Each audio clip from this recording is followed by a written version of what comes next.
कहा दास रघु नाथ पतित पावन।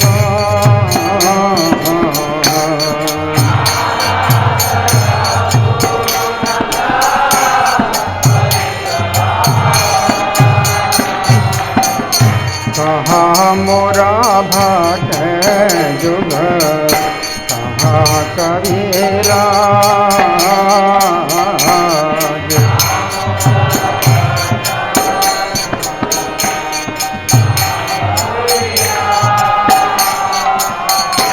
एक कान को था गिला गोरा नटरा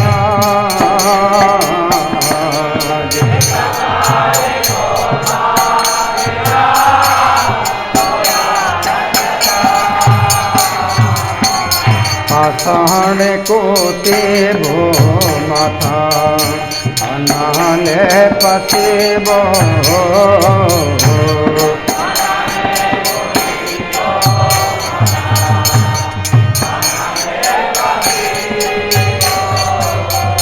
गौरांग गुणेरा निधि कोथा दिले पाबो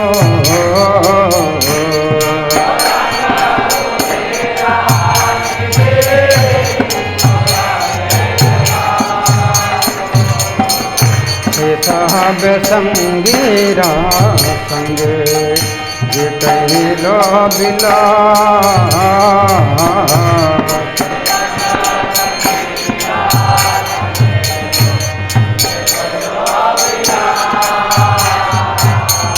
से संग न पाया कांधे नरोत्तम दास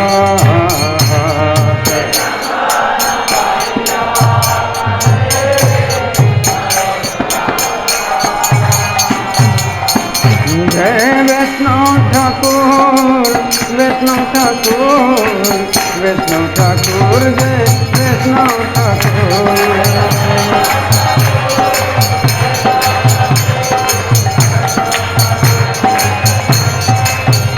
जय वैष्णव ठाकुर वैष्णव ठाकुर वैष्णव ठाकुर जय वैष्णव ठाकुर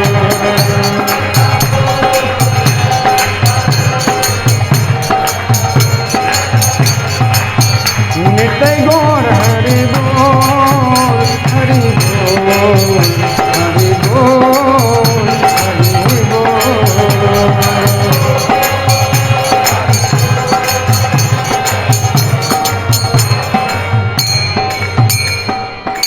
श्रील मधु पंडित तिरुभाव तिथि महामहोत्सव की श्रील प्रभुपाद की। तो इस भजन के शब्द हैं जी अनिलो प्रेम धन करुणा प्रचुर। जो प्रेम धन लेकर के आए, कहाँ से लाए? गोलोक धाम से लाए। क्यों लाए? करुणा प्रचुर, प्रचुर करुणा के कारण लाए। हे न प्रभु कोथा गेला मधु पंडित ठाकुर। तो ऐसे मधु पंडित ठाकुर कहाँ चले गए? कहाँ मोरा स्वरूप रूप, कहाँ सनातन।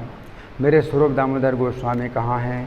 कहाँ रूप गोस्वामी है और कहाँ सनातन गोस्वामी हैं? कहाँ दास रघुनाथ पतित पावन। और रघुनाथ दास गोस्वामी जो पतितों को पवित्र करने वाले हैं, वे कहाँ गए? कहाँ मुरा भट्ट जुग, भट्ट जुग गोपाल भट्ट गोस्वामी और रघुनाथ भट्ट गोस्वामी कहाँ गए? कहाँ कविराज, कविराज कृष्णदास कविराज कहाँ गए? एक काले को था गेला गोरा नटराज। और जो गोरा नटराज एक काले अनायास कहाँ चले गए? गोरा नटराज चैतन्य महाप्रभु कहाँ चले गए? एक काले अनायास कहाँ चले गए? पाषाणे कुटिबो माथा, अपने माथे को मैं पत्थर में फोड़ूं अथवा अनले पसीबो या अग्नि में प्रवेश करूं। गौरांगा गुणेरा निधि कोथा गिले पावो। तो गुणों के भंडार गौरांग को मैं किस प्रकार प्राप्त करूं? से सब संगीरा संगे जे कोई लो विलास। तो जितने संगीत है भगवान के, उन्होंने भगवान के संग लीला विलास किया। से संग ना पाया कांदे, नरोत्तम दास, उनका संग ना पा करके नरोत्तम दास रो रहे हैं। तो आज मधु पंडित का जो तिरुभाव दिवस है, तो हमारे वैष्णव कैलेंडर में इनका आविर्भाव नहीं आता, तो साल में केवल एक ही दिन हम इनको याद करते हैं। तो इनका भी जीवन चरित्र काफ़ी विस्तृत है, तो हम थोड़ा उसमें से सुनेंगे मधु पंडित के विषय में, तो आप लोग बड़े ध्यान से सुनिए।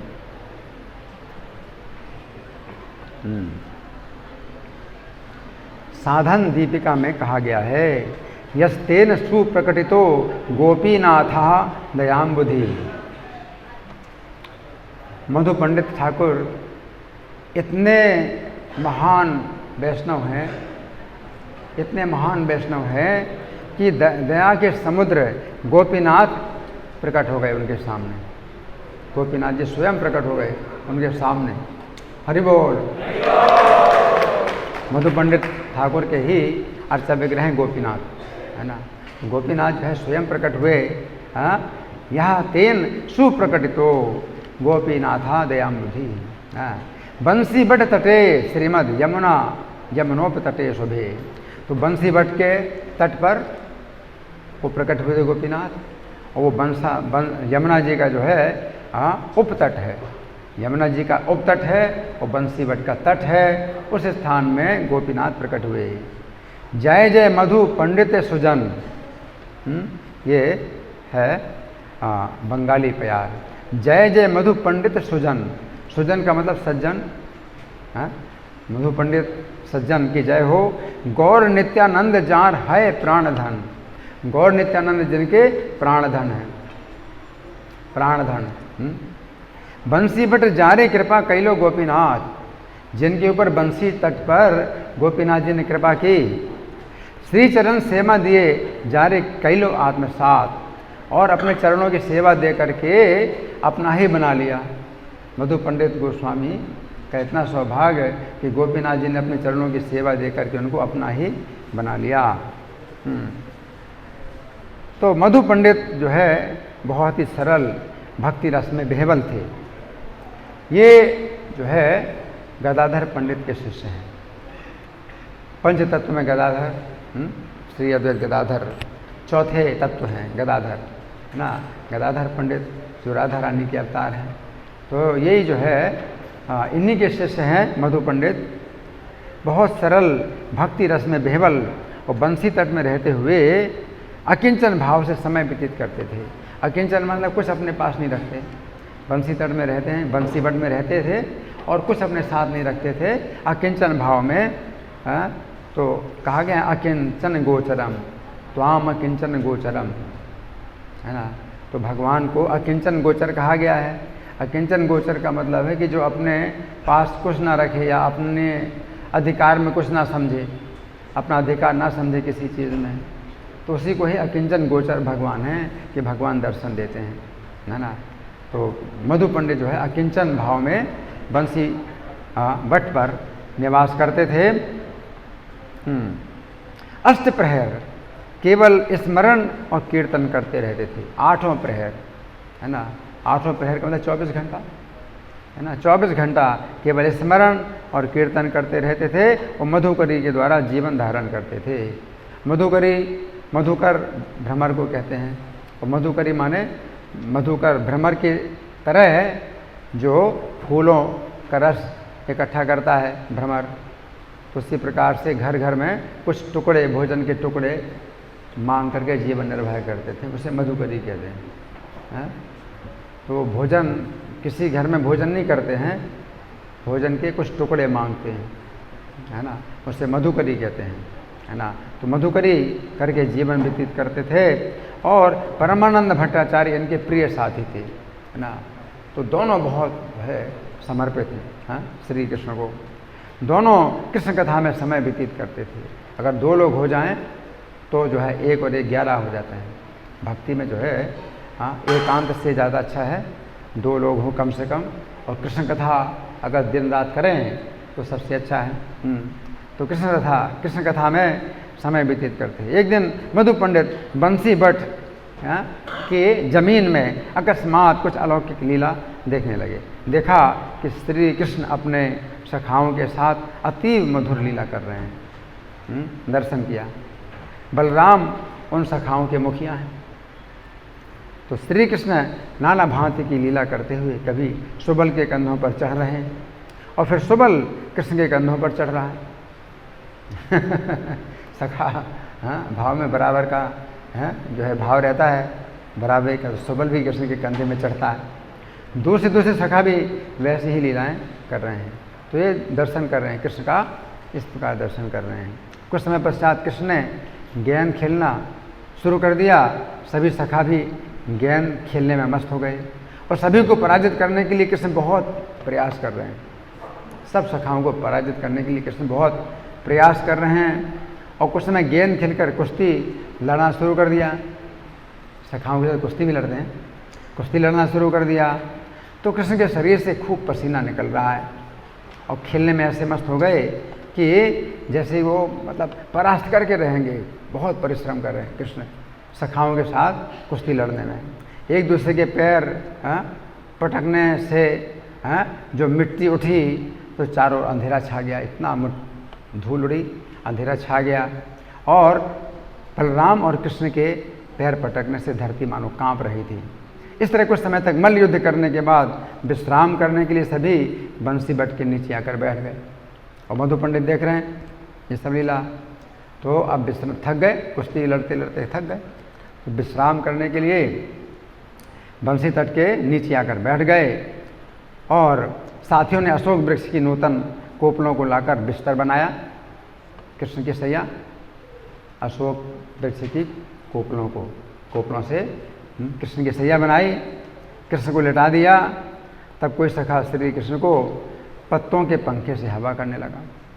वहाँ तो जंगल में क्या है, पत्तों के पंखे से हवा करने लगा। कोई उनका सिर गोदी में रख लिया, किसी ने सिर को गोदी में रख लिया। और अन्य सखा जो है आनंदित होकर नृत्य कर रहे हैं, गीत गा रहे हैं और बंसी बजा रहे हैं और सिंगा माने सींग है ना, तो सींग बजाते हैं। इस प्रकार से ये उत्सव बहुत आनंद का उत्सव चल रहा था। अकस्मात इन लीलाओं को देखकर आनंद पुलकित होकर रोमांचित हो गया। मधु पंडित का शरीर रोमांचित हो गया और धरातल पर मूर्छित होकर गिर पड़े। आनंद मूर्छा आ गई। मधु पंडित को आनंद की मूर्छा आ गई। कुछ समय पश्चात आनंद की मूर्छा टूटी तो कुछ दिखाई नहीं पड़ा और उनको स्वप्न में गोपीनाथ जी ने दर्शन दिया और आदेश दिया कि इस स्थान पर मैं दबा पड़ा हूँ, मुझे निकालो। तो बैजनाथ के द्वारा जो निर्मित थे कृष्ण के प्रपौत्र बैजनाथ, तो कृष्ण के पुत्र प्रद्युम्न है, उनके पुत्र अनिरुद्ध है, अनिरुद्ध के पुत्र बैजनाथ। तो बैजनाथ ने स्थापना की थी गोपीनाथ जी की। तो बंसी बट में ही नीचे थी। तो मधु पंडित को आदेश दिया कि मुझे यहाँ से निकालो है ना। तो फिर जो है गोपीनाथ जी को निकाला। परमानंद भट्टाचार्य ने विशेष उसमें परिश्रम किया, गोपीनाथ जी को निकाला है। तो वो मूर्ति जो है अपूर्व मूर्ति, उस स्थान पर देखा गोपीनाथ जी की अपूर्व मूर्ति है ना। उसी स्थान में लीलाएं भी हो रही। मधु पंडित ने लीलाएं भी देखी। उस दिव्य मूर्ति के चरण कमलों पर साष्टांग वंदना करके इन्होंने अनेक स्तुतियाँ की गोपीनाथ जी। तो गोपीनाथ जी इनके लिए प्रकट हुए हैं। इनको लीलाएं भी दिखाई, खेल दिखाए सखाओं का जो है क्रीड़ा और मल्ल क्रीड़ा, कुश्ती की जो है लीलाएं सब दिखाई मधु पंडित को। तो मधु पंडित ने समाचार सब वैष्णवों को तत्काल भिजवाया। आनंदित और प्रेम से विस्फारित नेत्रों वाले वे वैष्णव उसी समय वहाँ आए और श्री मूर्ति की अपूर्व शोभा का दर्शन करके दंडवत कर रहे हैं। सब वैष्णव दंडवत कर रहे हैं। तो भगवान स्वयं प्रकट हुए। वृंदावन में जितने भी अर्चा विग्रह थे तो मुगलों के आक्रमण से कि मूर्तियाँ खंडित ना हो, जो पुजारी हैं वो कहीं ज़मीन में दबा दिया, कहीं कुंड में दबा दिया, कहीं झाड़ी में दबा दिया।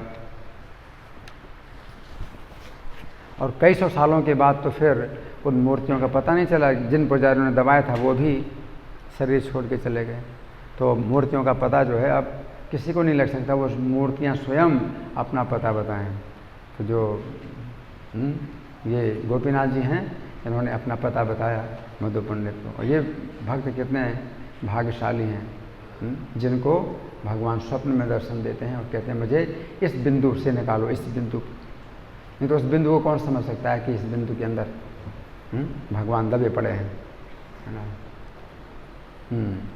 तो वहाँ शीघ्र अभिषेक महापूजा का आयोजन हुआ और नैवेद्य लेने के लिए भोजन पकाया गया। हाँ, और जितने भी गोप लोग थे वो बहंगी भर भर कर दूध दही लाने लगे। बहंगी जो कंधे में लटकाई जाती है, दोनों तरफ जो है वो भार होता है, उस तरह से दूध दही सब एकत्र हुआ। अभिषेक के बाद गोपीनाथ श्री मूर्ति को वस्त्र और आभूषणों से सज्जित किया गया। भोग आरंभ हुआ। वैष्णवों ने भोग आरती गाई और मध्याह्न काल में गोपीनाथ को सुलाया। वहाँ आए हुए हजारों भक्तों को प्रसाद दिया गया। इस प्रकार गोपीनाथ के प्रकट होने का उत्सव संपन्न हुआ। तो गोपीनाथ के सेवाधिकारी मधु पंडित और परमानंद भट्टाचार्य जिस समय प्रकट हुए तो ये दो थे पुजारी, मधु पंडित और परमानंद भट्टाचार्य। तो भक्ति रत्नाकर में कहा गया है, परमानंद भट्टाचार्य महाशय श्री मधु पंडित अति गुणेर आलय। तो ये दोनों जो वैष्णव हैं, परमानंद भट्टाचार्य मधु पंडित, दोनों क्या हैं? गुणों के आलय हैं, गुणों के भंडार, गुणों के भंडार हैं। दोहापुर में धीन कृष्ण ब्रजेंद्र कुमार, इन दोनों के प्रेम के अधीन हैं गोपीनाथ जी, जो श्री कृष्ण ब्रजेंद्र कुमार हैं। तो वे इन दोनों के प्रेम के अधीन रहते थे।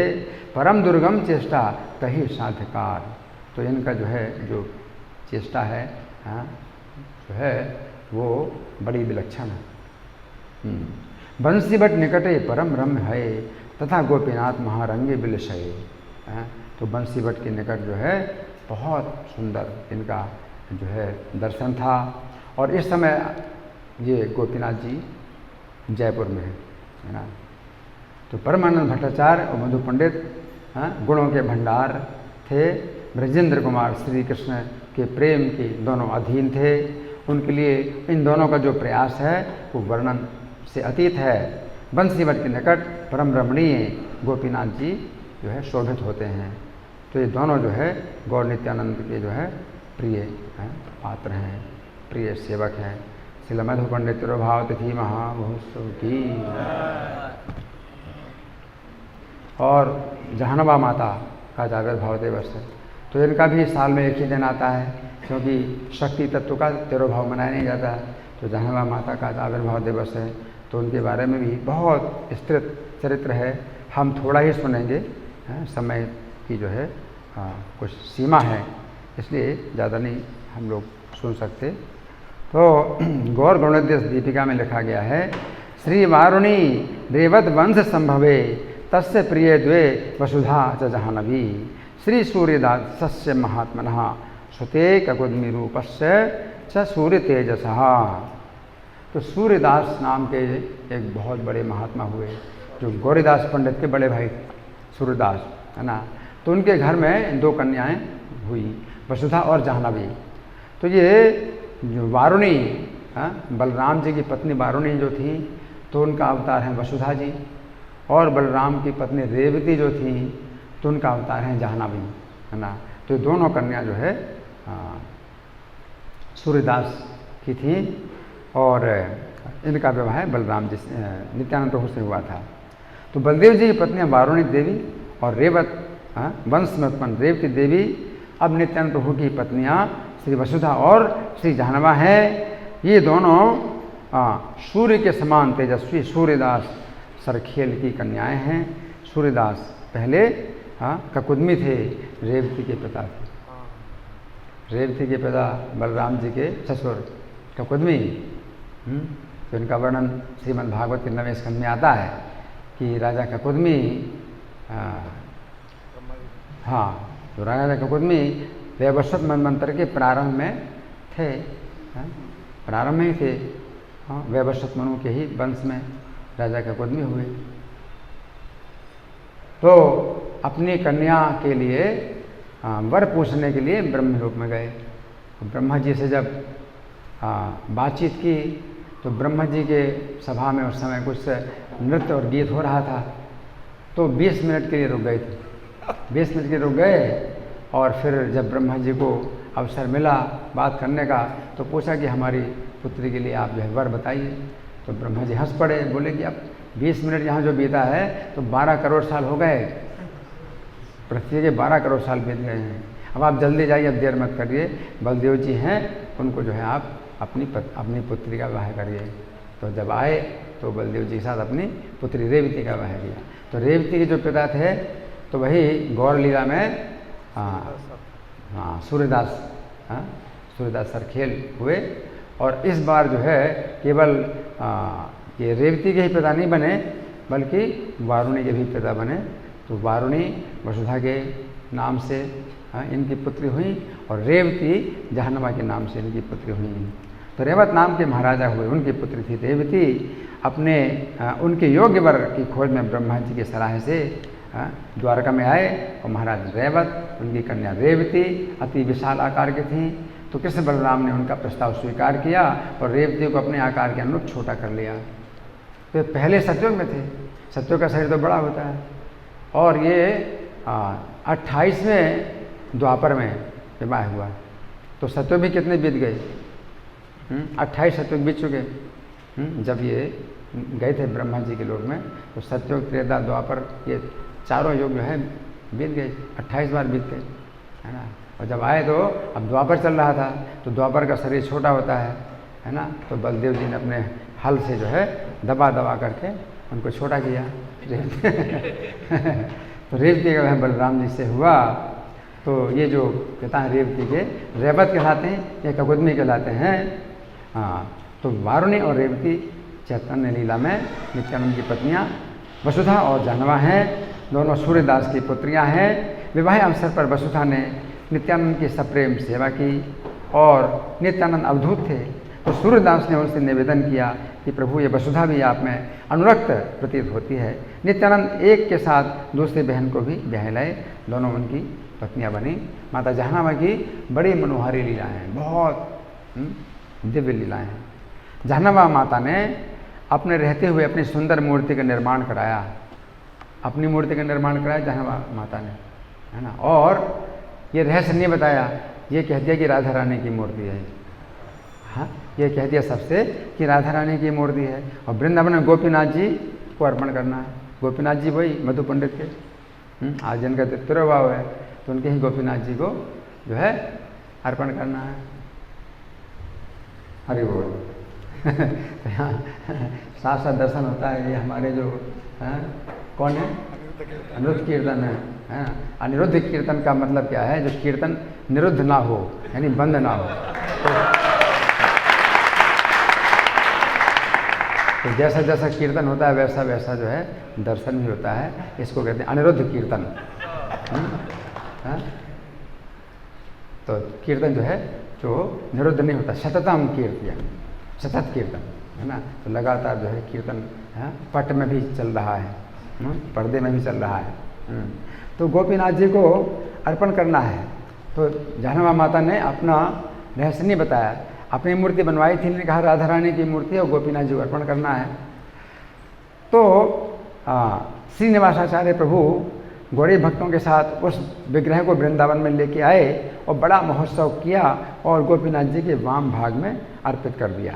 और गोपीनाथ जी के वाम भाग में पहले राधा रानी थी, तो उनको दाएं भाग में कर दिया।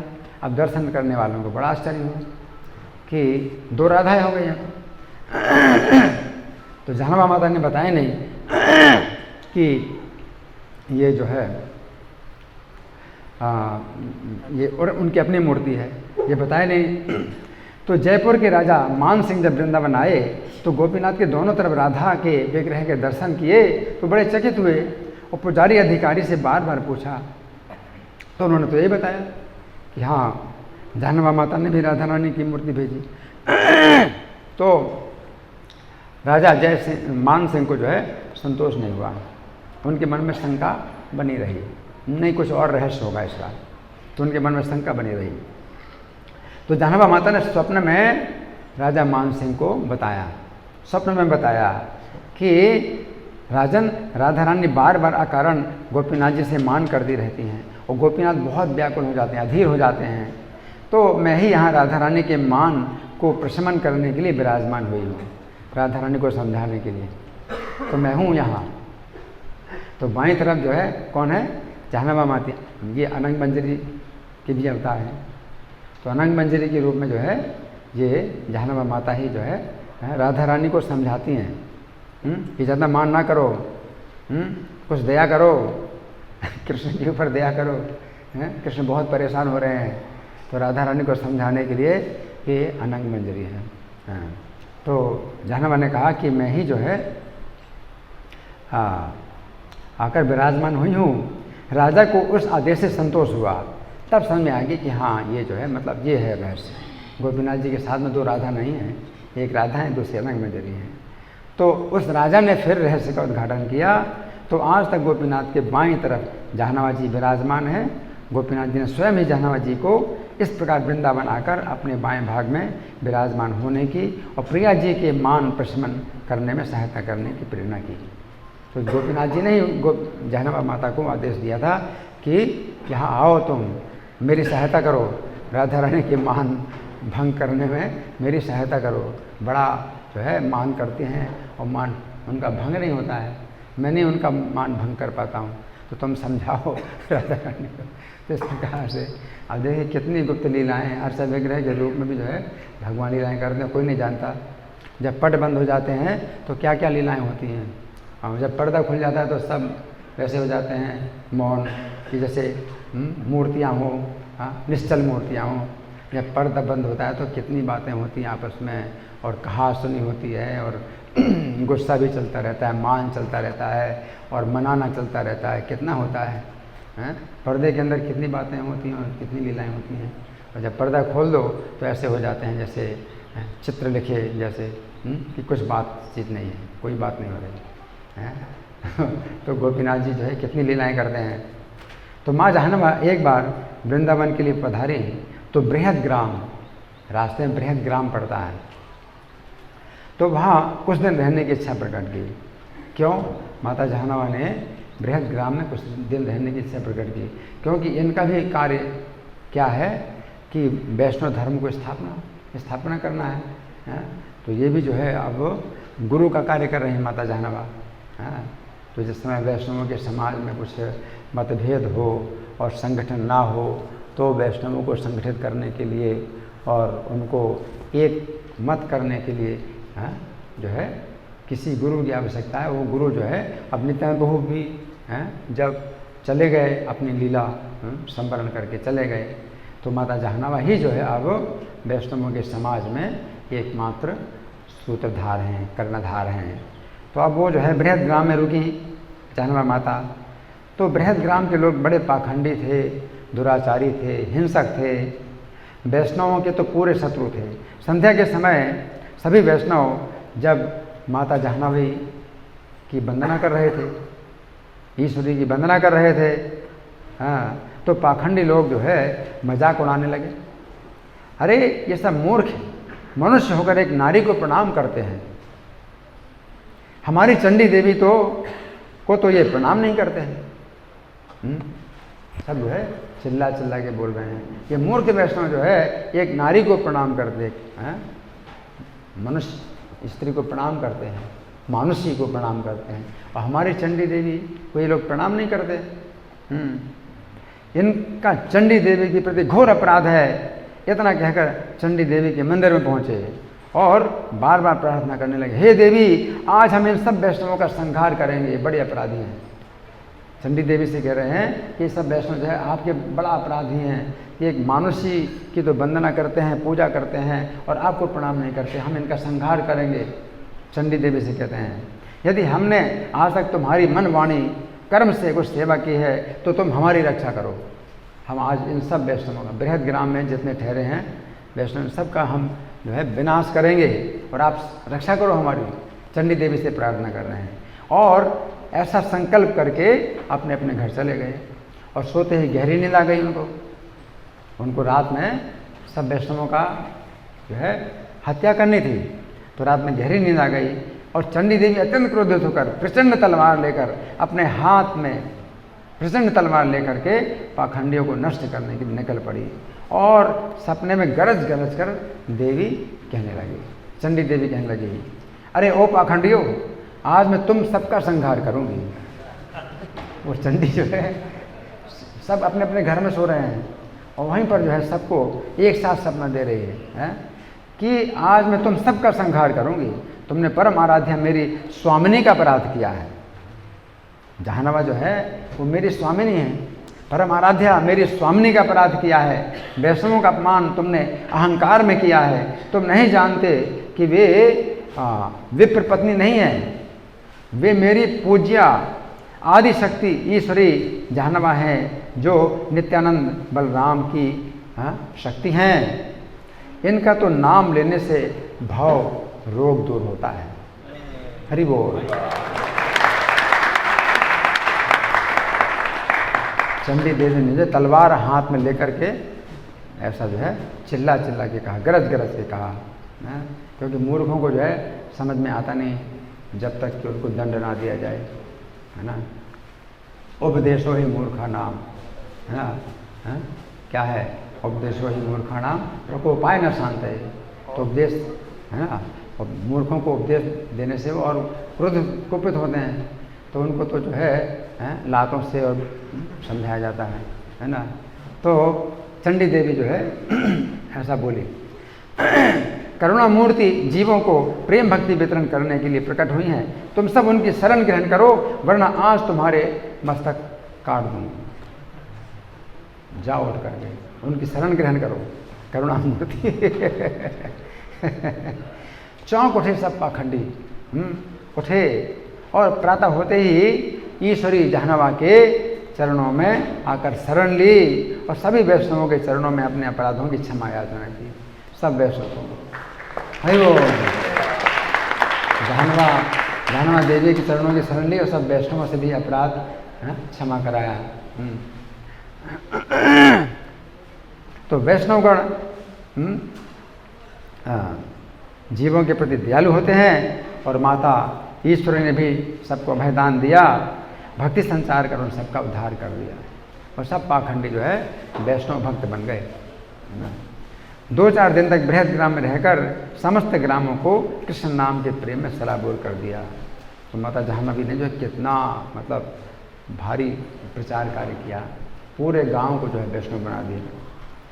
अब निर्जन वन में रहने वाले 2 डाकुओं ने जब सुना कि करुणा मूर्ति माता ने सबका उद्धार कर दिया है, तो वे भी इनके शरण में आए।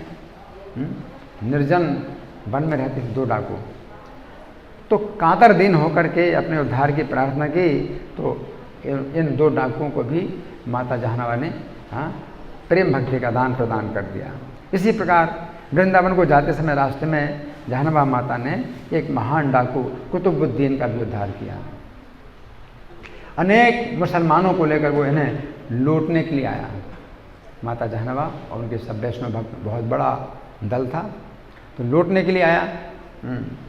परंतु सारी रात वो डाकू अपने साथियों से इधर उधर भटकता रहा और पहुंच ही नहीं पाया।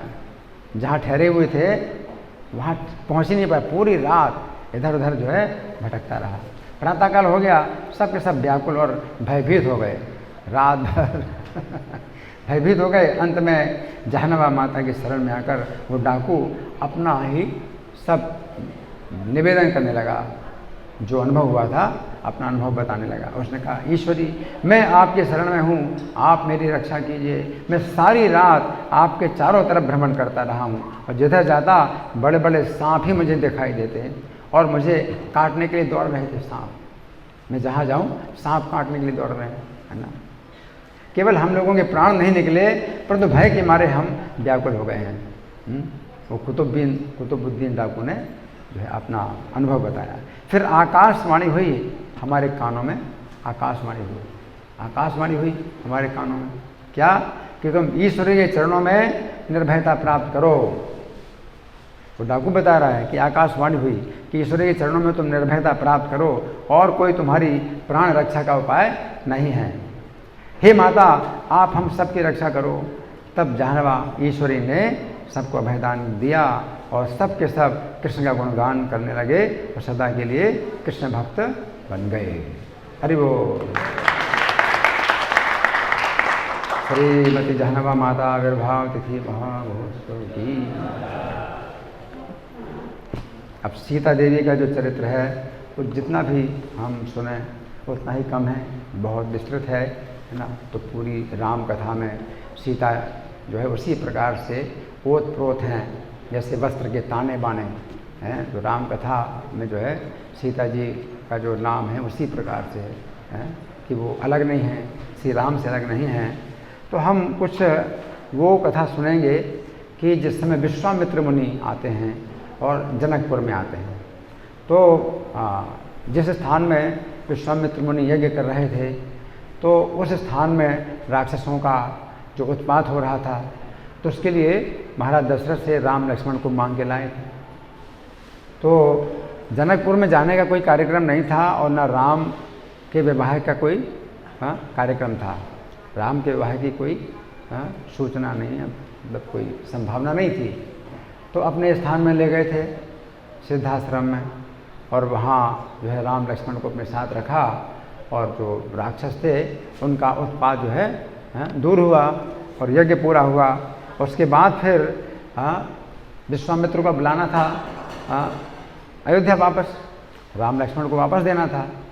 तो विश्वामित्र जी ने कहा कि यहाँ पास में जनकपुर है, तो राजा जनक का यज्ञ चल रहा है, उस यज्ञ का दर्शन करके और फिर अयोध्या में मैं आप लोगों को छोड़ दूँगा। तो राम लक्ष्मण को जो है महाराज जनक के यज्ञ का दर्शन कराने के लिए विश्वामित्र मुनि लाए थे। कोई ऐसी बात नहीं थी कि सीता का स्वयंवर चल रहा है या कोई ऐसा कुछ कार्यक्रम हो, ऐसा कोई कार्यक्रम नहीं था, है ना। तो जनक जी जो है श्री राम लक्ष्मण के समीप विश्वामित्र जी से हाथ जोड़कर बोलते हैं, हे कौशिक मुनि, आप श्री राम लक्ष्मण के साथ मेरे यज्ञ में पधारे हैं, इससे मैं धन्य हो गया। आपने मुझ पर बड़ी कृपा की है, आपने दर्शन देकर मुझे पवित्र कर दिया है। जनक जी विश्वामित्र जी से कहते हैं, हाँ जनक जी कौन है? सीता के पिता हैं। विश्वामित्र जी कहते हैं, पावितो हम त्वया ब्रह्मन् दर्शनेन महामुने, आपके दर्शन से मुझे बड़ा लाभ हुआ, अनेक प्रकार के गुण प्राप्त हुए। आज इस सभा में आकर मैंने श्री राम और अन्य सदस्यों के साथ आपके महान तेज का वर्णन सुना है, बहुत से गुण सुने हैं। शतानंद जी ने आपके महान तप का वृत्तांत विस्तार पूर्वक मुझे बताया है। तो विश्वामित्र की कितनी तपस्या है कि श्री राम लक्ष्मण जो है उनके अधीन हैं, उनके साथ सेवक की तरह चल रहे हैं। तो विश्वामित्र जी की कितनी तपस्या है ना। श्रुतम मया महातेजो रामेण च महात्मना सदस्य प्राप्य सदः श्रुतास्ते बहवो गुण। आपकी तपस्या असीमित है, आपका बल अनंत है, आपके गुण भी सदा माप से परे हैं, संख्या से परे हैं। प्रभु, आपकी कथाओं के श्रवण से मुझे तृप्ति नहीं होती है, किंतु यज्ञ का समय हो गया है और सूर्यास्त होने वाला है। कौन कह रहे हैं? जनक जी कह रहे हैं, विश्वामित्र से कह रहे हैं। तो जप करने वालों में श्रेष्ठ हे महातेजस्वी, आपका स्वागत है। कल प्रातःकाल मुझे दर्शन दीजिए, इस समय मुझे जाने की आज्ञा प्रदान कीजिए। जनक जी कहते हैं, मुझे जाने की आज्ञा प्रदान कीजिए। राजा के ऐसा कहने पर विश्वामित्र जी मन ही मन पर प्रसन्न हुए और राजा जनक की प्रशंसा करके उन्हें विदा कर दिया। उस समय राजा जनक ने विश्वामित्र से ये बातें कहकर अपने बंधु बांधवों के साथ उनकी शीघ्र परिक्रमा की और वहाँ से चल दिए। अब विश्वामित्र जी महात्माओं से पूजित होकर के राम लक्ष्मण के साथ अपने विश्राम स्थान पर लौट आए। तो जनकपुर में विश्राम कर रहे हैं राम लक्ष्मण के साथ। अब दूसरे दिन प्रातःकाल हुआ तो राजा जनक ने श्री राम लक्ष्मण के सहित विश्वामित्र जी को बुलाया और दोनों राजकुमारों का पूजन किया, विश्वामित्र मुनि की पूजा की और कहा, आपका स्वागत है हे महर्षि, आप मुझे आज्ञा दीजिए, मैं आपकी क्या सेवा करूं, क्योंकि मैं आपका आज्ञा पालक दास हूं। भगवन् स्वागतम तेस्तु किम करोमि तवानघ भवानाज्ञापयतु माम आज्ञाप्यो भवता ह्यहम्। तो जनक जी के ऐसा कहने पर मुनि श्रेष्ठ विश्वामित्र ने ये कहा, हे महाराज, राजा दशरथ के ये दोनों पुत्र विश्वविख्यात वीर हैं। परिचय दिया जनक को, राम लक्ष्मण का। राजा दशरथ के ये दोनों पुत्र विश्वविख्यात वीर हैं,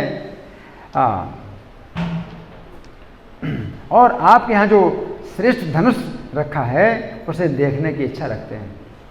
इच्छा धनुष को देखना है, और कोई कार्यक्रम नहीं है, धनुष रखा हुआ है ना।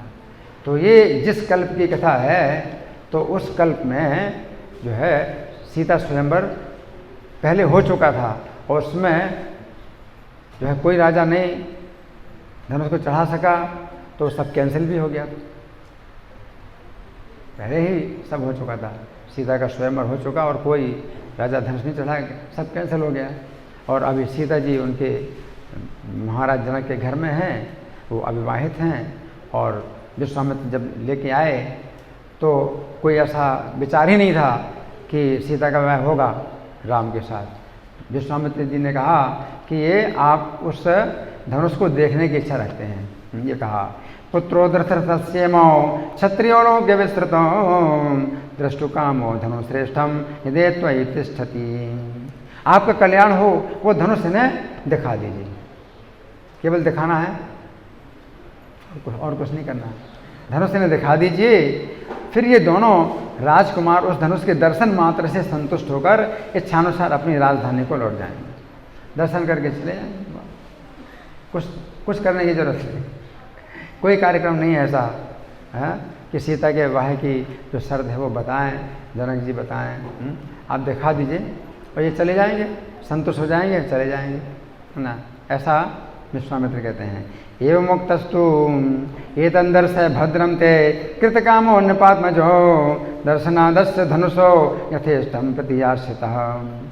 तो मुनि के ऐसा कहने पर राजा जनक विश्वामित्र से बोले, मुनिवर, इस धनुष का वृत्तांत सुनिए, जिस उद्देश्य ये धनुष यहाँ रखा गया वो सब बताता हूँ। अब धनुष का इतिहास विश्वामित्र जी कहते, धनुष दिव्य है, केवल दर्शन करा दो। अब राजा जनक जो है इसका इतिहास बताते हैं कि इसका इतिहास क्या है, सुनिए। एवं मुक्तस्तु जनकः प्रत्युवाच महामुनि श्रूयतामस्य धनुषो यदर्थम यह तिष्ठति।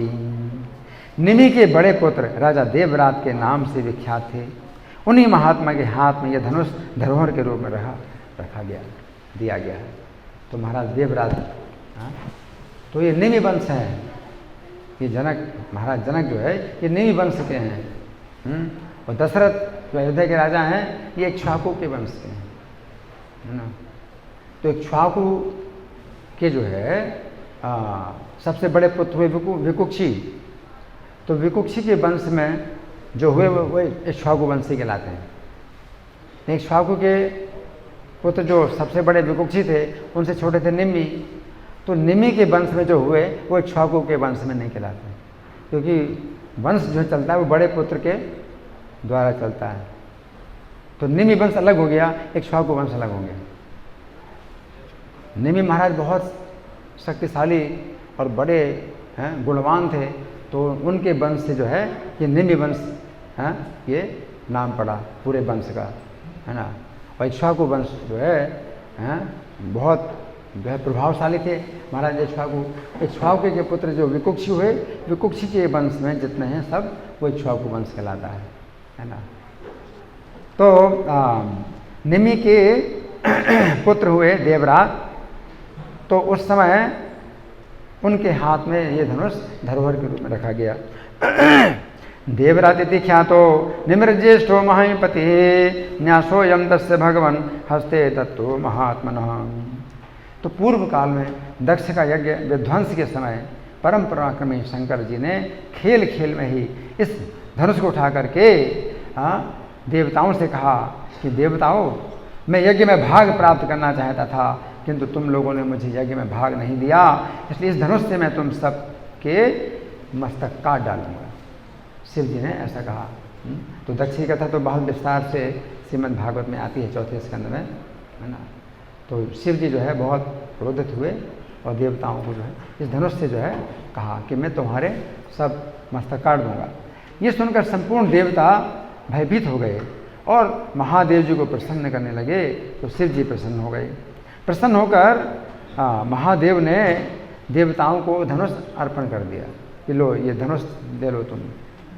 इसी धनुष से सबका सिर काटना था।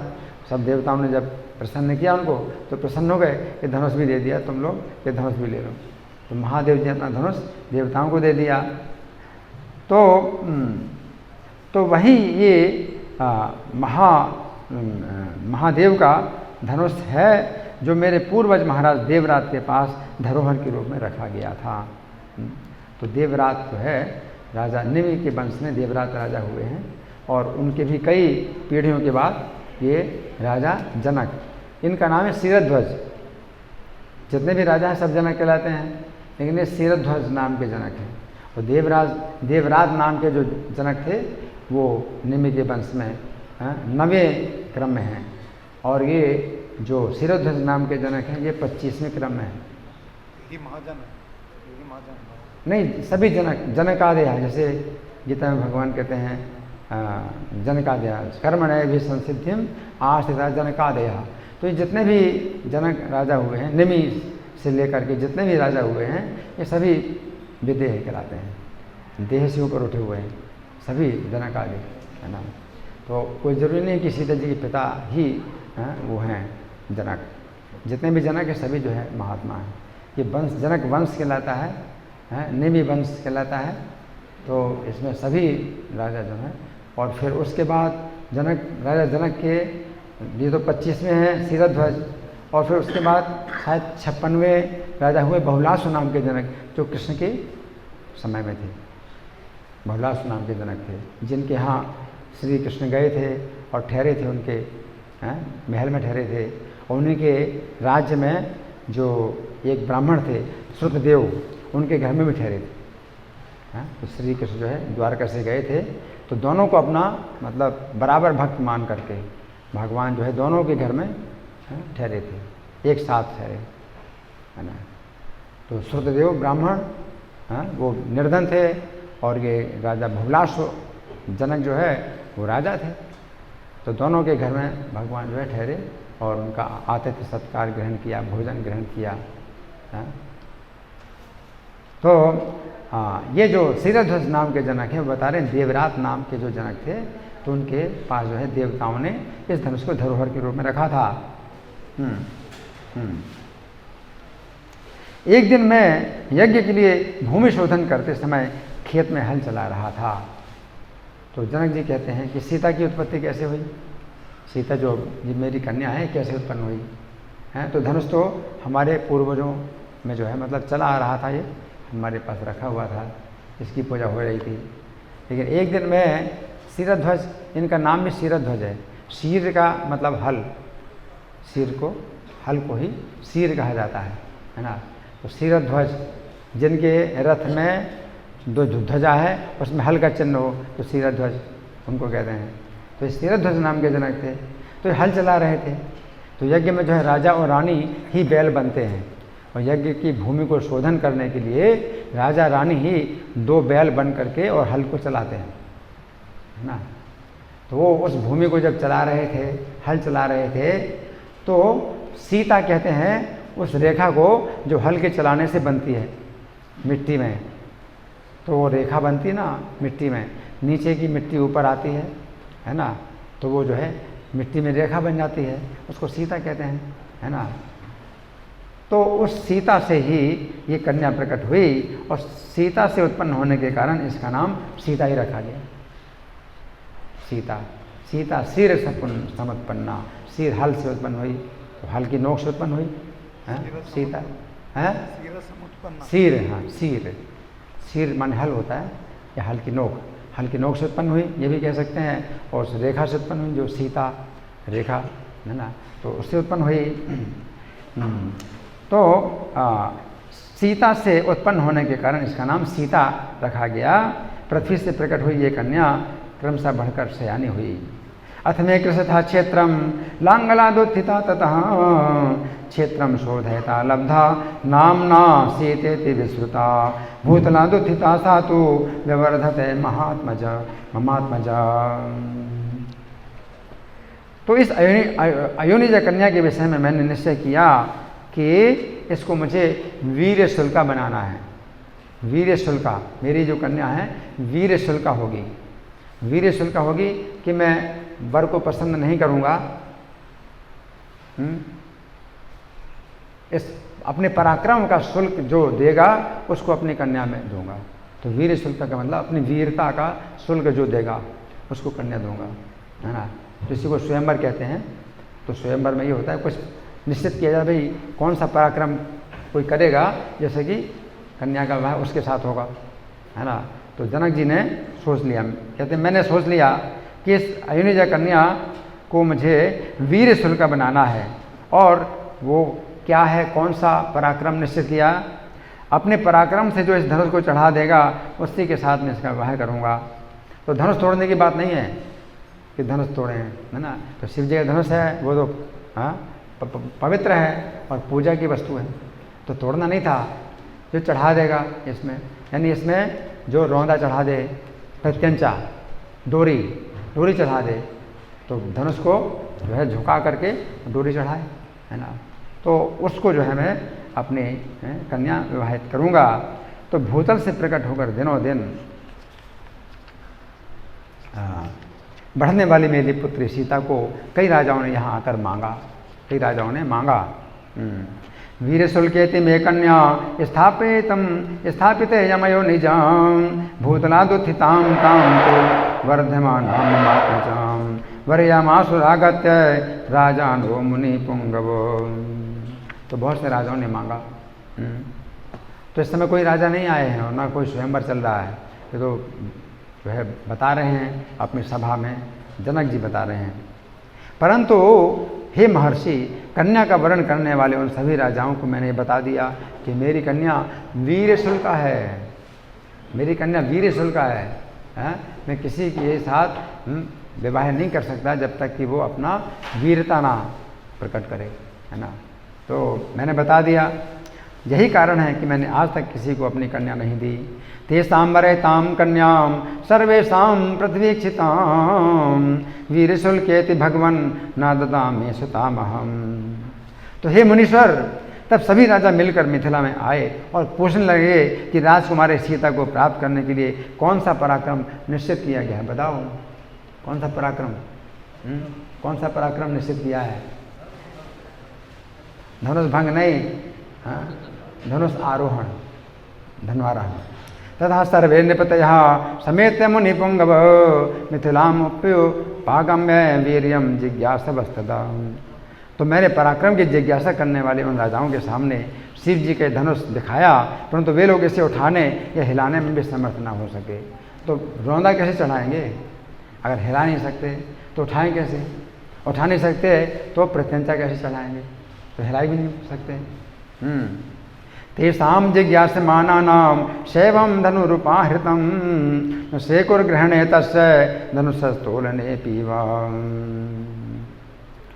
हे महामुनि, उन पराक्रमी राजाओं की शक्ति बहुत थोड़ी जानकर मैंने उन्हें कन्या देने से इनकार कर दिया। और सब राजा इकट्ठे आए और स्वयंवर था और सबको इनकार कर दिया, तो सब के सब क्या हो गए, संगठित हो गए। आप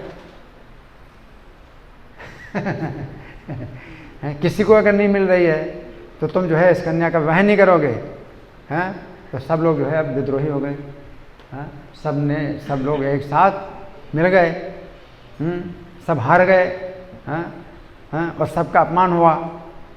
तो सब जो है इकट्ठे मिल करके अब क्या करते हैं, जब मैंने कन्या देने से इनकार कर दिया, इसके बाद जो घटना हुई उसे आप सुन लीजिए। मुनि प्रवर, मेरे इनकार करने पर ये सब राजा बहुत कुपित हो उठे और अपने पराक्रम के विषय में संशयापन्न होकर मिथिला को चारों ओर से घेर कर खड़े हो गए। अब हम ऐसा पराक्रम दिखलाएंगे। अगर हम वैसा पराक्रम नहीं दिखला सके तो ऐसा पराक्रम करके दिखलाएंगे, सब मिल करके पराक्रम करेंगे।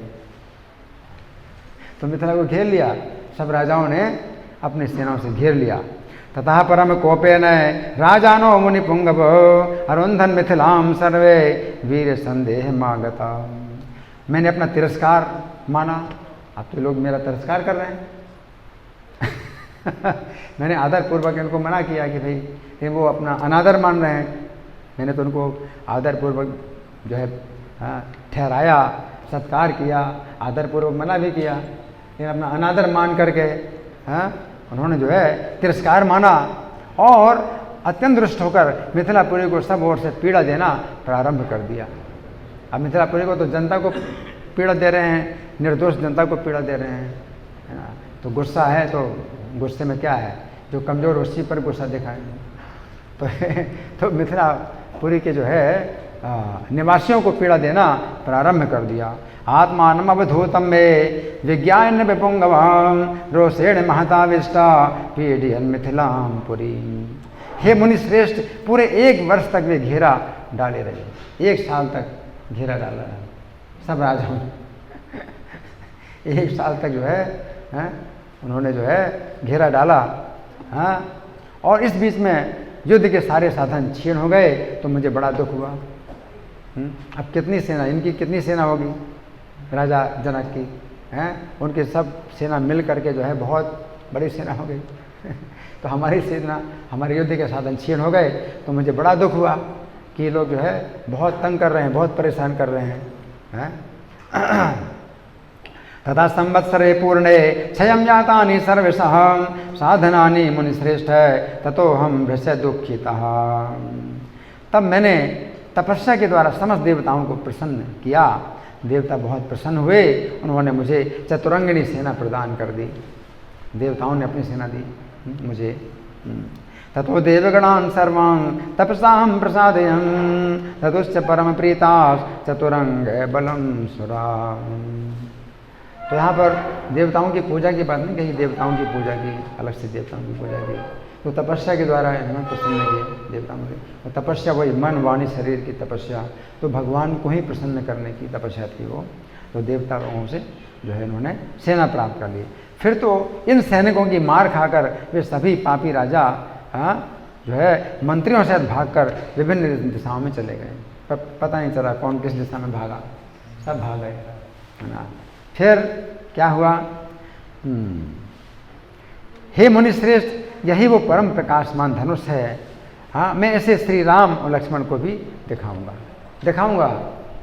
और कुछ नहीं है, और कोई बात नहीं है कि और कुछ करना है इसका। कि बड़े बड़े राजा लोग जो है हिला नहीं पाए, तो राम लक्ष्मण से फिर क्या आशा की जाए। तो राम लक्ष्मण को जो है दिखाऊंगा। तदेतन मुनि शार्दूल धनु परम भास्वरम राम लक्ष्मण योश्चापि दर्शयिष्यामि सुंदत। हे मुनि, यदि श्री राम इस धनुष की प्रत्यंचा चढ़ा दें, अगर चढ़ा दें, वैसे तो मुश्किल है, अगर चढ़ा दें, इस धनुष की प्रत्यंचा चढ़ा दें तो मैं अपनी अयोनिजा कन्या सीता को इनके हाथ में दे दूँ। यद्यस्य धनुषो रामः कुर्यादारोपणं मुने सुताम अयोनिजां सीतां दद्याम दाशरथेरहम्। तो क्या है, धनुषारोपण करना है, धनुष भंग नहीं करना है, धनुषारोपण करना है। तो जब कोई हिला सकता है तो भी उसके ऊपर उठाना भी पड़ेगा, और उठा सकता है उसके भी ऊपर फिर उसको झुका करके और प्रत्यंचा चढ़ाना है। इतना काम कर, इतना ही काम कर दे कोई, है ना। तो फिर जनक जी की ये बात सुनकर महामुनि विश्वामित्र बोले, राजन आप श्री राम को अपना धनुष दिखाइए। विश्वामित्र जी का ठीक है, दिखाओ, श्री राम को धनुष दिखाओ। जनकस्य वचा श्रुत्वा विश्वामित्रो महामुनि धनुर्धरस्य रामाय इति होवाच पार्थिवम्। राजा जनक ने मंत्रियों को आज्ञा दी कि चंदन मालाओं से सुशोभित वो दिव्य धनुष यहाँ पर ले आओ। मंत्रियों को आज्ञा दी कि धनुष को ले आओ। तथा स राजा जनकः सचिवान् व्यादिदेशः धनुरानीयतां दिव्यं गंधमाल्यानुलेपनम्। राजा जनक की आज्ञा पाकर वे मंत्री नगर में गए और धनुष को आगे करके पुरी से बाहर निकले। जनकेन समादिष्टा सचिवाप्रा विशनपुरम तद्धनु पुरतः कृत्वा निर्जग्मु रमितो जसः। तो धनुष को आगे करके मंत्री लोग लाए। अब कैसे लाए धनुष? वो धनुष 8 पहियों वाले लोहे की बहुत बड़ी संदूक में रखा गया था। 8 पहिए वाली संदूक थी, धनुष को रखा गया था उस संदूक में। और मोटे ताजे 5000 वीर किसी तरह ठेल कर वहां ला सके। बहुत बलवान 5000 वीर और बड़ी कठिनाई से ठेल करके ला रहे हैं।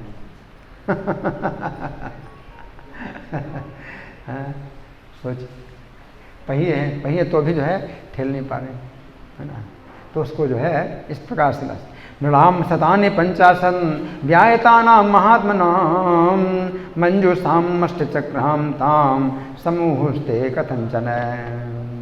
बड़ी कठिनाई से लेके आए लोहे का वह संदूक जिसमें धनुष रखा गया था, लाकर उन मंत्रियों ने राजा जनक से कहा, हे राजन, ये समस्त राजाओं द्वारा सम्मानित श्रेष्ठ धनुष है। सब राजाओं ने सम्मान किया, हिला नहीं पाए तो सम्मान किया, हाथ जोड़ के छोड़ दिया। और फिर यही कह दिया, भाई शिव जी के धनुष से कौन हिला पाएगा?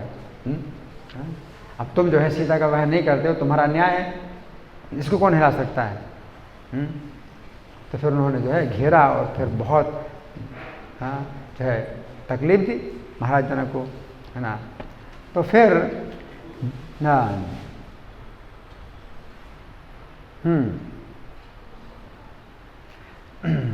यदि आप इन दोनों राजकुमारों को दिखाना चाहते हैं तो दिखाइए।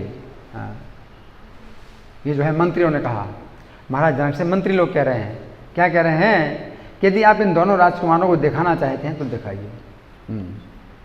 उनकी बात सुनकर राजा जनक ने हाथ जोड़कर विश्वामित्र जी और दोनों भाई श्री राम लक्ष्मण से कहा, तेषां नृपो वचः श्रुत्वा कृतांजलिरभाषत विश्वामित्रं महात्मानं ताव भौ राम लक्ष्मणं। अब क्या जनक जी कहते हैं कि हे ब्रह्मन, यही वो श्रेष्ठ धनुष है जिसका जनक वंशी राजाओं ने सदा ही पूजन किया है, और जो इसे उठाने में समर्थ ना हो सके उन महापराक्रमी राजाओं ने भी इसका पूर्व काल में सम्मान किया है। जब हिला भी नहीं सके तो सम्मान करके चले गए। इसे समस्त देवता, असुर, राक्षस, गंधर्व, बड़े बड़े यक्ष, किन्नर भी नहीं चढ़ा सके। देखो कितना कितना भारी धनुष है। इसे समस्त देवता, असुर, राक्षस, गंधर्व और यक्ष, किन्नर भी नहीं चढ़ा सके हैं। ऐसा जो है ये धनुष। नेतत्सुरगुणा सर्वे सासुराना च राक्षसां गंधर्व यक्ष प्रवरा सकिन्नर महोरगा। फिर इस धनुष को खींचने, चढ़ाने, इस पर बाण संधान करने, इसकी प्रतिष्ठा पर टंकार देने, इसे उठाकर इधर उधर हिलाने में मनुष्यों की कहाँ शक्ति है? कौन कह रहे हैं? हाँ, जनक जी कह रहे हैं। जनक जी कह रहे हैं कि अगर ये चढ़ा नहीं सके तो फिर मनुष्यों की क्या शक्ति है कि धनुष को खींचें या चढ़ाएं, या प्रत्यंचा पर टंकार दें, है ना। और प्रत्यंचा पर टंकार देना तो और आगे की बात है। प्रत्यंचा चढ़ाना, पहले तो हिलाना बड़ा मुश्किल है, और हिला लिया तो उठाना बड़ा मुश्किल है, और उठा लिया तो प्रत्यंचा चढ़ाना बहुत मुश्किल है, और प्रत्यंचा भी चढ़ा लिया तो टंकार देना बहुत मुश्किल है। आपके कहने से सब कुछ हो जाएगा? सब कुछ हो जाएगा। अच्छा, ठीक है। तो ऐसा कहें, स्वागतिर्मानुषाणाम चा धनुषो से प्रपूर्णे आरोपणे समायोगे वेपने तोलने तथा। हे मुनि प्रवर, ये श्रेष्ठ धनुष यहाँ लाया गया है, आप इसे इन दोनों राजकुमारों को दिखाइए। श्री राम सहित विश्वामित्र ने जनक का वो कथन सुनकर रघुनंदन से कहा, वत्स राम, इस धनुष को देखो। आज्ञा दी, वत्स राम, इस धनुष को देखो। विश्वामित्रः स रामस्तु श्रुत्वा जनक भाषितं वत्स राम धनु पश्य इति राघवम अब्रवीत्। महर्षि की आज्ञा से श्री राम ने, जिसमें वो धनुष था, उस संदूक को खोलकर उस धनुष को देखा। श्री राम ने संदूक खोला और धनुष को देखा और कहा, अच्छा, अब मैं इस दिव्य और श्रेष्ठ धनुष में हाथ लगाता हूँ। श्री राम कहते हैं, अच्छा, मैं इस दिव्य और श्रेष्ठ धनुष में हाथ लगाता हूँ, मैं इसे उठाने और चढ़ाने का भी प्रयत्न करूँगा। ठीक है, ट्राई करूँ, मैं भी ट्राई करता हूँ। श्री राम कहते हैं मैं भी प्रयत्न करूँगा। यदम धनुर्वरम दिव्यम संस्पृशामि है पाणिनाम यत्नवांचा भविष्यामि तोलने पूर्णे पिवा। तोलना मतलब उठाना और पूर्णा मतलब प्रत्यंचा चढ़ाना, है ना, प्रत्यंचा चढ़ाना, पूर्णा, है ना, तोलने पूर्णे पिवा। तब राजा और मुनि ने एक स्वर से कहा, हाँ ऐसा ही करो। मुनि की आज्ञा से श्री राम ने उस धनुष को बीच से पकड़कर लीला पूर्वक उठा लिया और खेल सा करते हुए उस पर प्रत्यंचा चढ़ा दी। उस समय कई हजार मनुष्यों की दृष्टि उन पर लगी हुई थी, कई हजार मनुष्य। तो जनक जी सभा पूरी भरी हुई थी, राजा लोग नहीं थे लेकिन हजारों मनुष्य देख रहे थे इस बात को। बाढ़मित्य ब्रवीद राजा मुनिश्चा समभासत है लीलिया साधन और मध्य जग्राह वचनान मुनि पश्यताम निसहस्राणाम बहुनाम रघुनंदनहम आरोप्य धर्मात्मा सलीलम एव तद्धनु। प्रत्यंचा चढ़ाकर श्री राम ने जो ही उस धनुष को कान तक खींचा, टंकार करने के लिए। बाण नहीं चढ़ाया, बाण तो किसी को मारना नहीं था, तो कभी बिना बाण के धनुष के टंकार किया जाता है ना। तो टंकार करने के लिए उसको कान तक खींचा, ऐसे खींचा, ऐसे खींचा, तो ही वो बीच से ही टूट पड़ा। अरे वो तो तोड़ना नहीं था, धनुष को तोड़ना नहीं था, लेकिन टूट गया, है ना। टूट गया, क्यों टूट गया? बहुत समय से रखा हुआ था तो उसकी जो इलास्टिसिटी है ना वो ख़त्म हो गई और कठोर हो गया था। बहुत दिन रखा हुआ कठोर हो गया। अब उसको जो है अब प्रयोग करेंगे तो बहुत कठोर है, कोई प्रयोग नहीं कर सकता, वो झुक नहीं सकता, है ना। तो क्या हुआ, वो टूटा तो बहुत तेज़ आवाज़ हुई, बहुत कठोर था, है, इसलिए बहुत तेज़ आवाज़ हुई। तस्य शब्दों महानासीन निर्घात समय निस्वनाम भूमिकंपस्य सुमहान पर्वत से दीर्यतः। तो वज्रपात के समान बड़ी भारी आवाज़ हुई और ऐसा जान पड़ा मानो पर्वत फट पड़ा हो। उस समय महान भूकंप आ गया, पृथ्वी कांपने लगी। मुनिवर विश्वामित्र, राजा जनक और दोनों राजकुमार को छोड़कर शेष जितने लोग थे धनुष टूटने के से मूर्छित होकर गिर पड़े शब्द से। केवल 4 लोग, कुछ नहीं हुआ 4 लोगों को। जो ऐसे दिखाए ना, ऐसे यहाँ ऐसा नहीं है, ऐसा है। प्रत्यंचा को जो है डोरी चढ़ाई और फिर उसको खींचा है धनुष को, और यहाँ से दाहिने हाथ में धनुष और बाएं हाथ से वो, हाँ ऐसे कर देना, तो इस तरह से वो टूटा इस तरह से, है ना। तो यहाँ पर क्या हुआ कि उस शब्द से जो है जितने हजारों लोग थे वो क्या हुए मूर्छित होकर गिर पड़े। 4 लोग केवल, मतलब उन्हें कोई बाधा नहीं हुई। कौन कौन 4 लोग? राम, लक्ष्मण, जनक और विश्वामित्र। 4 लोगों को कोई बाधा नहीं हुई, बाकी सब लोग मूर्छित होकर गिर पड़े। इतना तेज आवाज हुई। निपेतुश्चा नरा सर्वे तेन शब्दे न मोहिताम वर्जियत्वा मुनिवरम राजानम तो च राघव।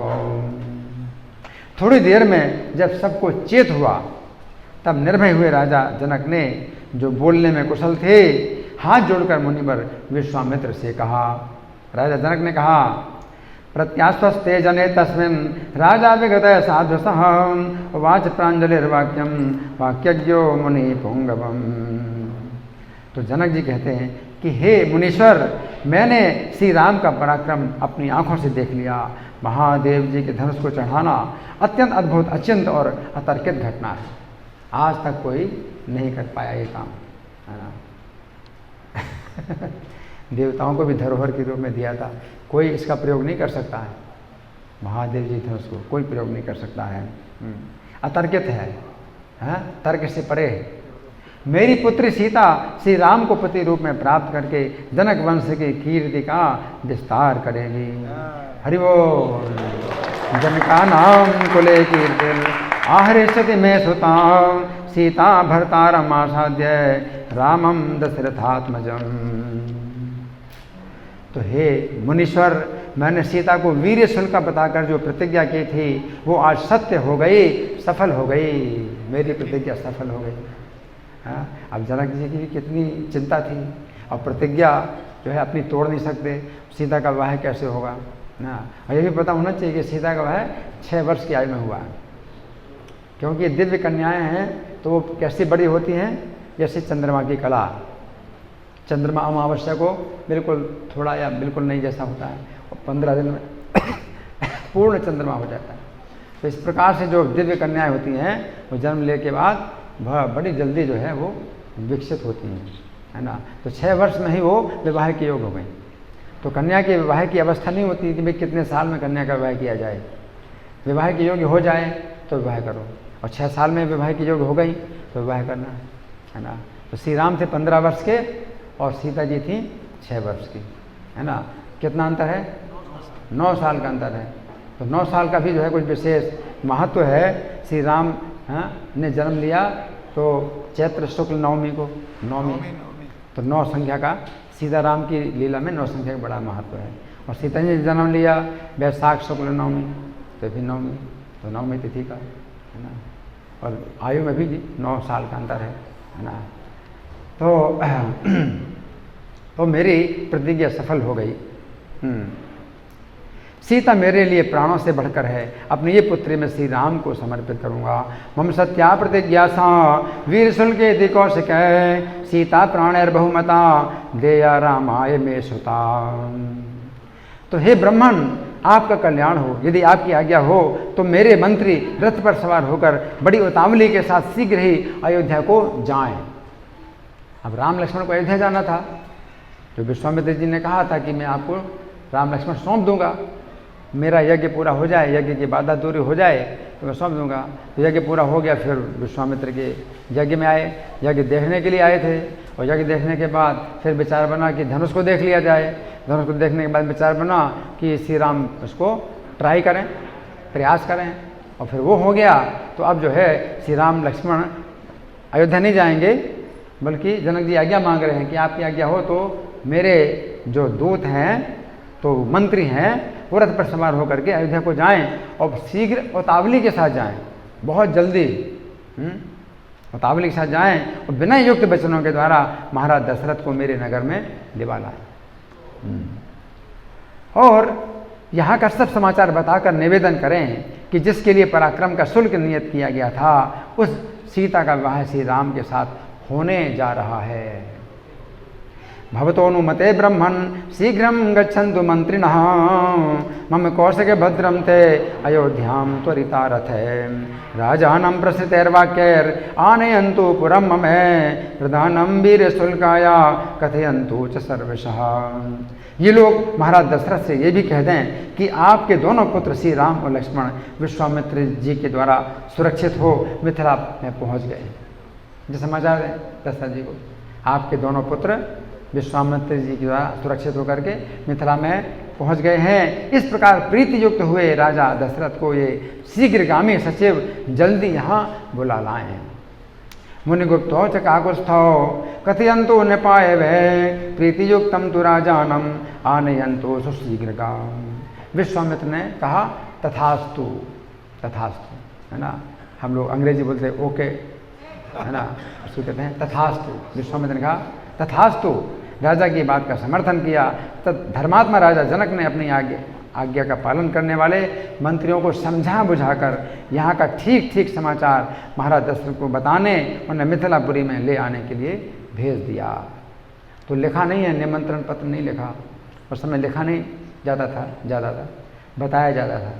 और जो बताने वाले हैं वो बड़े मतलब अच्छे होते थे कि शब्द जो है बिल्कुल सही शब्द बोलेंगे, कुछ और इधर उधर के शब्द नहीं बोलेंगे, है ना। श्रुतिधर भी होते थे, सुना तो उसको धारण कर लें। वो मंत्री भी जो है बहुत योग्य होंगे, जो दशरथ जी को समाचार बताएंगे बिल्कुल प्रिय अनुद्वेगकरम वाक्यम सत्यम प्रिय हितम चयत। बात में कोई उद्वेग पैदा ना हो, और सत्य भी हो, प्रिय हो, हितकारी हो। इस प्रकार से भेज दिया, मंत्रियों को भेज दिया। राजा जनक की आज्ञा पाकर उनके दूत अयोध्या के लिए प्रस्थान करते हैं। रास्ते में वाहन थक गए तो तो 3 रात विश्राम करके चौथे दिन में अयोध्यापुरी जा पहुँचे, मिथिला से अयोध्या। राजा की आज्ञा से उनका राजमहल में प्रवेश हुआ। किसके राजमहल में? दशरथ जी के। हाँ, वहाँ जाकर उन्होंने बूढ़े महाराज दशरथ का दर्शन किया। महाराज दशरथ बूढ़े हैं, कितनी उम्र है उनकी? 60,000 साल। कितनी उम्र है? 60,000 साल के हैं दशरथ जी, वृद्ध हैं। और श्री राम हैं 15 साल के, 15 साल के श्री राम हैं। उन सभी दूतों ने हाथ जोड़कर निर्भय हो राजा से मधुर वाणी में कहा, महाराज मिथिलापति राजा जनक ने अग्नि को सामने रखकर मधुर वाणी में आपका और आपके पुरोहितों का बारंबार कुशल मंगल पूछा है। इस प्रकार कुशल पूछकर मिथिलापति महाराज ने महर्षि विश्वामित्र की आज्ञा से आपको ये संदेश दिया है। आपको मेरी पहले की हुई प्रतिज्ञा का हाल मालूम होगा। मैंने अपनी पुत्री के विवाह के लिए पराक्रम का ही शुल्क नियत किया था।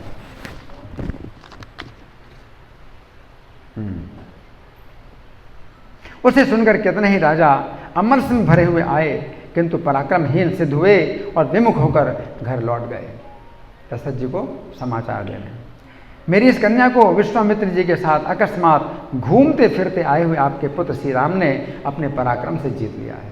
अकस्मात आए, घूमते फिरते आए थे कोई मतलब प्रोग्राम नहीं था, इस प्रकार कोई प्रोग्राम नहीं था। अकस्मात आए, घूमते फिरते और सीता को जीत लिया। और जो जीतने के लिए आए वो नहीं जीत पाए सीता को, जो नहीं जीतने के लिए आए थे उन्होंने जीत लिया अकस्मात, है ना, अनायास।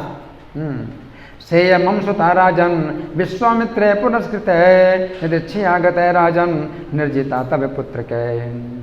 श्री राम ने जन समुदाय के मध्य मेरे यहाँ रखे हुए दिव्य धनुष को बीच से तोड़ डाला है।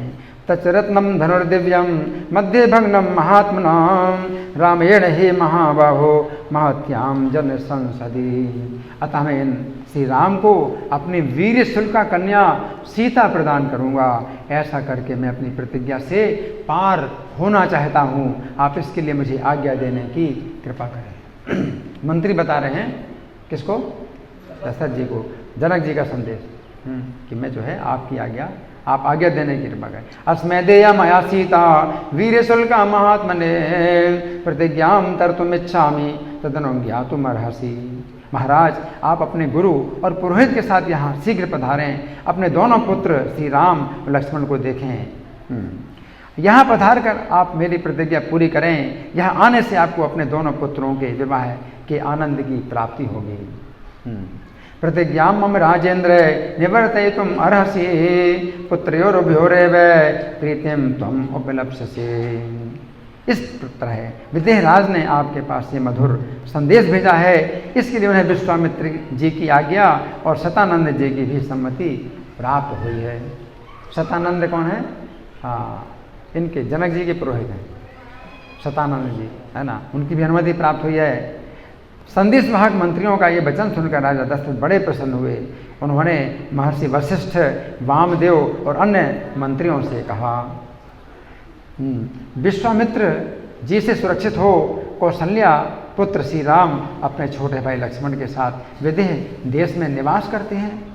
वहाँ राजा जनक ने श्री राम के पराक्रम को प्रत्यक्ष देखा है, इसलिए वे अपनी पुत्री सीता का विवाह श्री राम के साथ करना चाहते हैं। यदि आप लोगों की रुचि और सम्मति हो तो हम लोग शीघ्र ही जनक की मिथिलापुरी को चलें, इसमें विलंब ना हो। कौन बोले? दशरथ जी बोले, वशिष्ठ और वामदेव आदि मंत्रियों से बोले।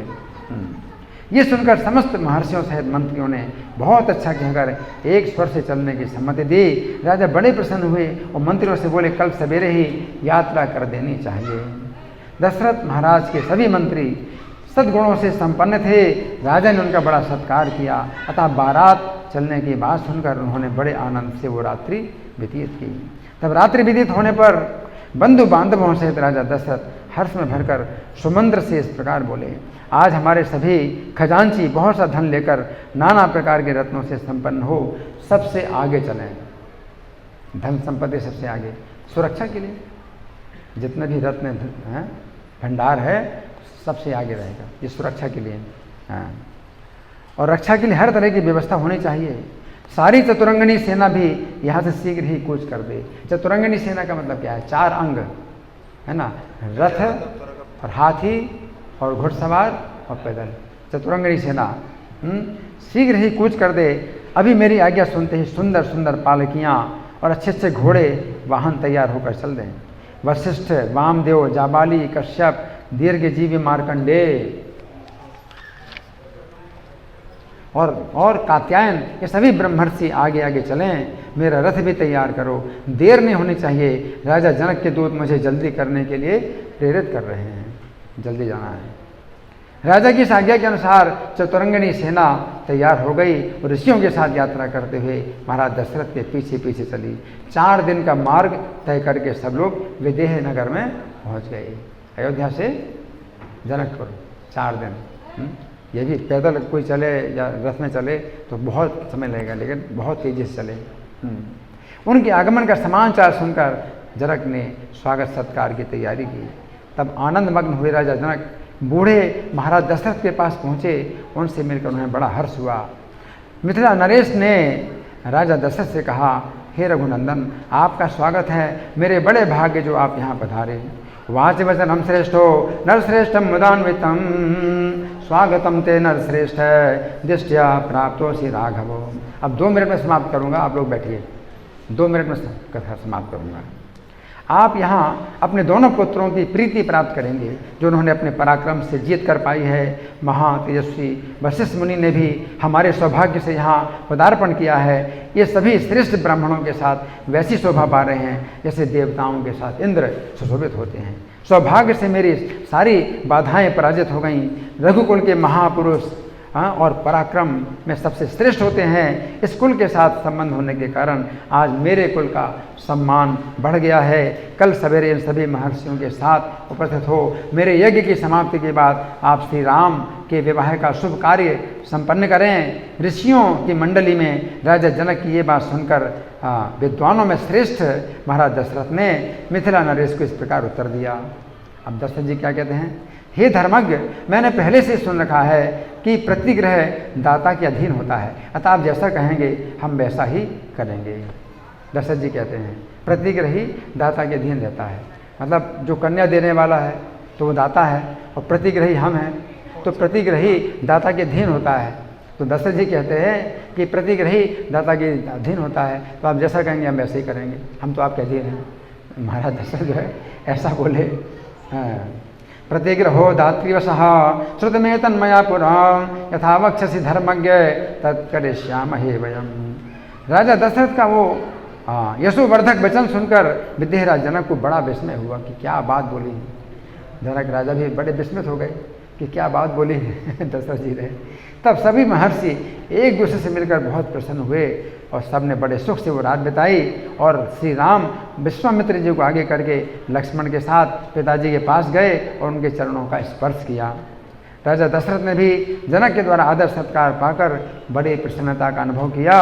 अपने दोनों पुत्र रत्नों को सकुशल देखकर अपार हर्ष हुआ। रात में बड़े सुख से वहाँ रहे और राजा जनक ने भी धर्म के अनुसार यज्ञ कार्य संपन्न किया और दोनों कन्याओं के लिए मंगलाचार का संपादन करके सुख से वो रात्रि व्यतीत की। तो कथा तो बहुत लंबी है ना। तो कुछ हमने सुना आज सीता नवमी के दिन, तो सीता के विवाह की कथा सुनी। तो सीता जी के जन्म का कोई ज़्यादा वर्णन नहीं है, इसलिए हमने विवाह का वर्णन किया।